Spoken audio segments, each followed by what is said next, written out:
তো এই নির্বাচনী সভার সম্মানিত সভাপতি, আমাদের মধ্যে উপস্থিত রয়েছেন আমাদের মান্যবর ক্যান্ডিডেট, ওনার সহধর্মিনী সিমি কিবরিয়া।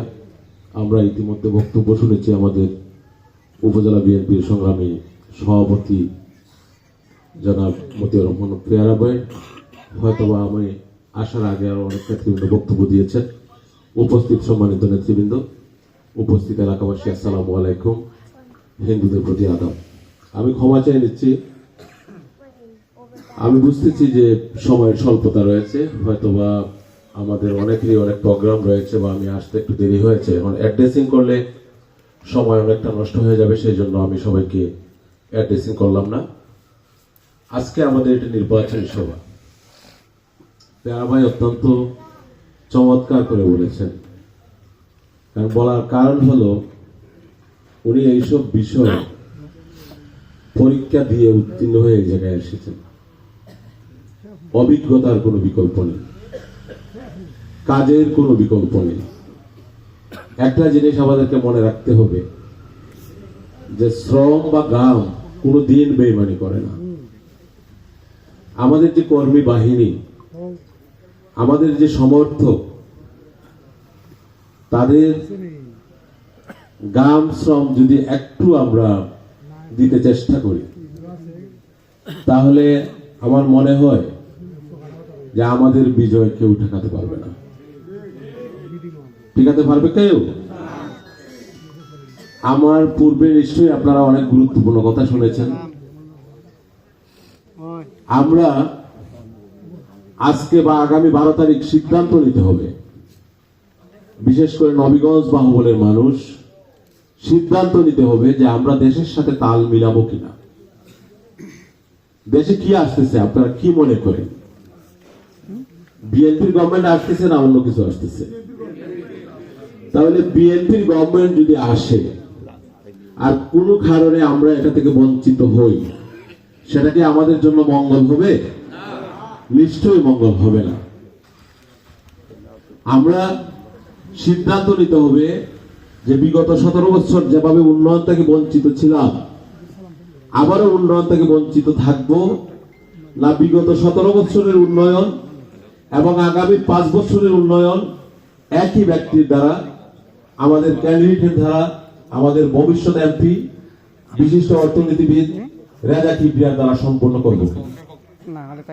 আমরা সিদ্ধান্ত নিতে হবে। আমরা দেখি যে অন্যান্য এলাকায় গেলে 2 কিলোমিটার পর ভরেই হাই স্কুল রয়েছে, প্রতি কিলোমিটার প্রাইমারি স্কুল। একটি উপজেলায় কয়েকটি কারিগরি শিক্ষা প্রতিষ্ঠান, একটি উপজেলায় নার্সিং ইনস্টিটিউট। আমরা যদি শান্তিগঞ্জের দিকে দেখি, তাহলে মেডিকেল থেকে শুরু করে অনেকগুলো প্রতিষ্ঠান, একজন মাত্র ব্যক্তি। এই সিলেট বিভাগের মধ্যে তাদের 19 জনের এমপি ছিল, কিন্তু একজন এমপি ছিল সেই রকম যিনি উন্নয়ন দেওয়ার সক্ষম হয়েছে। মিথ্যা বলছে কথাটা? সেখানে বিড়া হয়তো আমরা সবাই বুঝবো না যে বিড়ার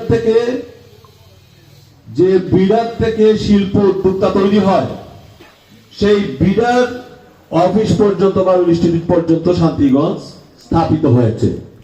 তাহলে আমরা কি সেগুলো আশা করি না? তাহলে আমরা যদি আশা করি, তাহলে বক্তৃতা খুব লম্বা দেওয়ার কোনো সুযোগ নেই। একটাই বক্তব্য আমাদের, যে আমরা দল মতের ঊর্ধ্বে উঠে আমাদের ক্যান্ডিডেট একটি সুন্দর একটি মেসেজ দিয়েছেন। আমার মনে হয় যে আমরা অনেকেই ইতিমধ্যে এই মেসেজটা পেয়েছি বা বুঝতে চেষ্টা করেছি। তিনি বলেছেন যে আমরা নবীগঞ্জ বাহুবলবাসী একটি উন্নয়নের দল। এটার একটু যদি আমরা গবেষণা করি, তাহলে তিনি সেটাই বোঝাতে চেয়েছেন যে আমি উন্নয়নটা করব সবার জন্য, দলমতের ঊর্ধ্বে উঠে। ঠিক কিনা? তো যাই হোক, আমি একজন আপনাদের সংগঠনের একজন নগণ্য কর্মী হিসেবে, এই এলাকার একজন সন্তান হিসেবে আমি দাবি করব যে আমরা কে আত্মীয়, কে অনাত্মীয়, কে কাছের, কে দূরের, সেগুলো না ভেবে আমরা উন্নয়নের স্বার্থে দেশের সাথে যেন আমরা তাল মিলাতে পারি এবং রেজা সাহেবকে যেন একটা সেই রেকর্ড পরিমাণ ভোট দিয়ে ওনার মুখটা উজ্জ্বল করে দিতে পারি।